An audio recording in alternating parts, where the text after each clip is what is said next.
Can a woman get pregnant without the touch of a man?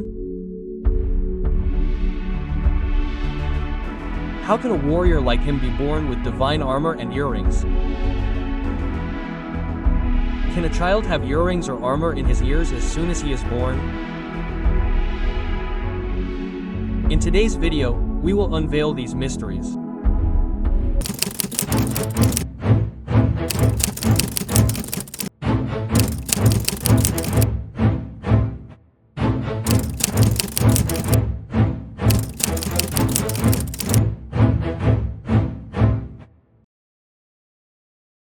Friends, you must be knowing the story of Mahabharata, how Karna was born. Friends, this story is about Kunti giving birth to Karna. It is not only important from a mythological point of view but also deeply touches human sensibilities, religion, social system and the suffering of women. Come on friends, first let us know what this story actually is. After that we will talk about each fact. Kunti is said to have been born in the Yadavansh. She was the daughter of King Shursen and belonged to the Vrishni clan. Her real name was Pratha. But when King Kunti Bhoj adopted her, she became known as Kunti. Kunti was a religious ascetic and a girl full of service spirit in her childhood. Once the great sage Durvasa came to her house, Kunti served him with all her heart and devotion.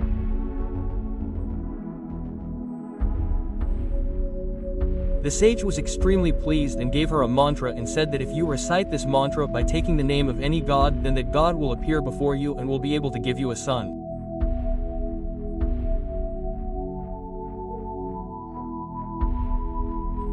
Although the sage had given this mantra to be used on special occasions in the future because he probably knew Kunti's future. But Kunti was still in her teens. So she was curious to know whether this mantra works or not. Kunti invoked the sun god by using the mantra. Immediately the sun god appeared from the sky. Seeing this, Kunti got frightened. She prayed to the sun god to go back. But the sun god said that now the effect of the mantra cannot be reversed. He assured that he will not harm Kunti's purity. Then by a divine process Kunti became pregnant. Without any physical relationship. It was a Dev Yoga. It was a divine womb. When the time came, Kunti gave birth to a brilliant son Karna, and it is also mentioned in the story that Karna had earrings in his ears and a shield on his body from birth. This son later became a great warrior and was known as Suryaputra Karna.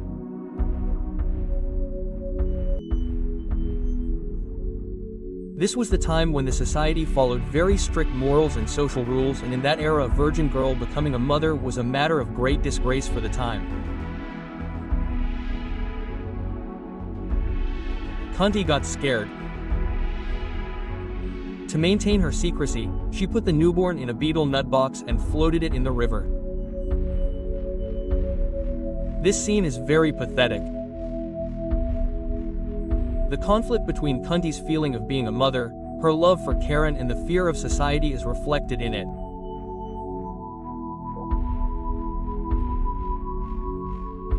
The child's eyes were weeping, the day destiny threw Karna far away from his real place, and it is said that Karna was found floating in the river by Dirith of the Sut caste and his wife Radha.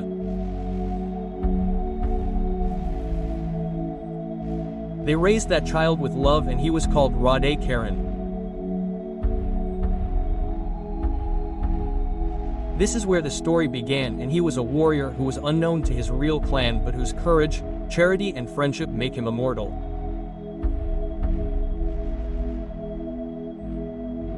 Later, before the war of Mahabharata, Kunti meets Karna and tells him the truth that he is her son,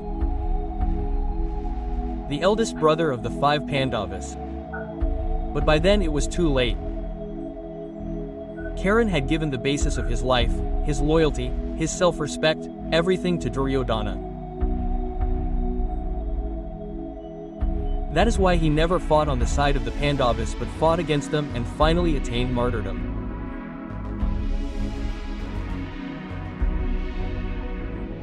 Come on friends, now we will unveil those mysteries which I think must have arisen in your mind.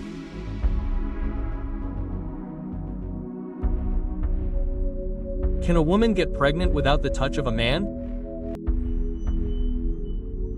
Today we will find answers to these questions from this mysterious story of Mahabharata. Come on friends, in today's era, how can we believe that a child can be born without physical relationship? So the answer is yes. Today in medical science it is called artificial insemination. That is, artificial conception. Without physical relationship, just by taking the semen of a man, it can be put in the womb of a woman. Everyone knows this and she can get pregnant. Here in the 21st century science is saying this. So, could not the sages and divine powers reach this type of higher consciousness thousands of years ago? They could definitely reach. The spiritual system of ancient India was based on energy. They believe that mantra is a sound energy. If a mantra is pronounced in the right way, then it can attract cosmic energy. The mantras that Kunti got from Durvasa were not just words. They were like a program code, which could trigger a special power of travel. Here the sun can be seen not as a person but as a cosmic intelligence, a source of energy. Like today we harness solar energy. In the old texts, the gods were more of a symbol of energy than a human figure. So this incident can also be an energetic intervention. Such stories are told not only in Mahabharata but also in Christianity that Mother Mary was a virgin and she gave birth to Lord Jesus.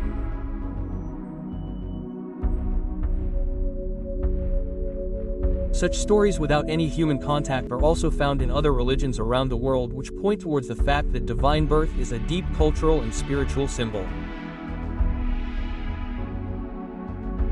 Do not look at this story only on a biological level. It also shows the fear of a woman, the pain of a mother and the fear of society. Kunti gave birth to that child but drowned him in the river to avoid the eyes of society. Even today, how many mothers take such a decision out of compulsion? So this story is relevant even today.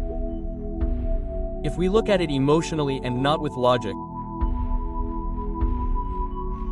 Come on friends, now the second question arises that can a child be born with earrings in his ears and armor on his body? Now we will also make our viewers aware of this mystery.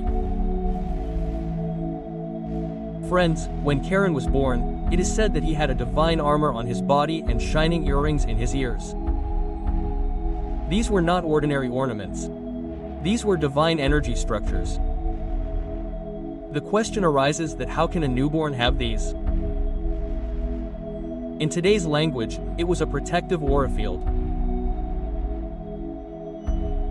It was a subtle energy shield that protected the body from any negative power or weapon or accident. Just like today we imagine electromagnetic field or force field. Similarly, in ancient India, armor was imagined to protect energy. Second thing is Kandal. Kandal was not just an ornament. It was a symbol to connect directly with the energy of Sun God. Today scientists say that every cell of our body vibrates like radio frequency.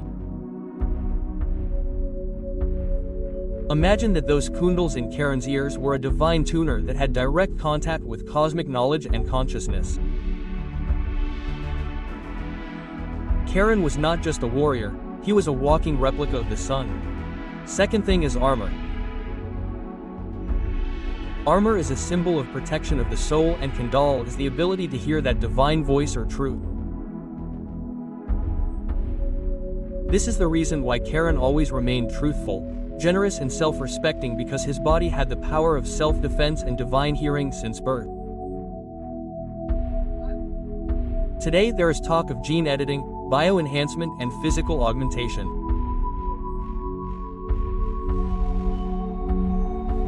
If we believe that some deity or energy power had programmed some special qualities in that child at the time of birth, then we can understand the armor and Kandal as a divine biotechnology. Now the question arises whether these armors were physical or they were symbols of that consciousness which was unique from birth. Was Karan's greatness with these armor and Kandal or due to his own body penance and sacrifice? Friends, Karan was a warrior, but above that he was an awakened soul from birth who was sent by the universe for some special work. The armor and Kandal are proof of that power, which says that in every era some births are special, which come as a message in themselves.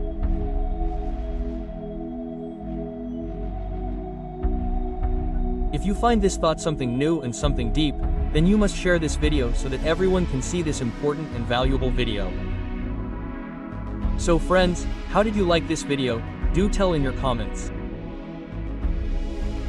So let's meet soon to unveil the mystery behind another such mysterious saga.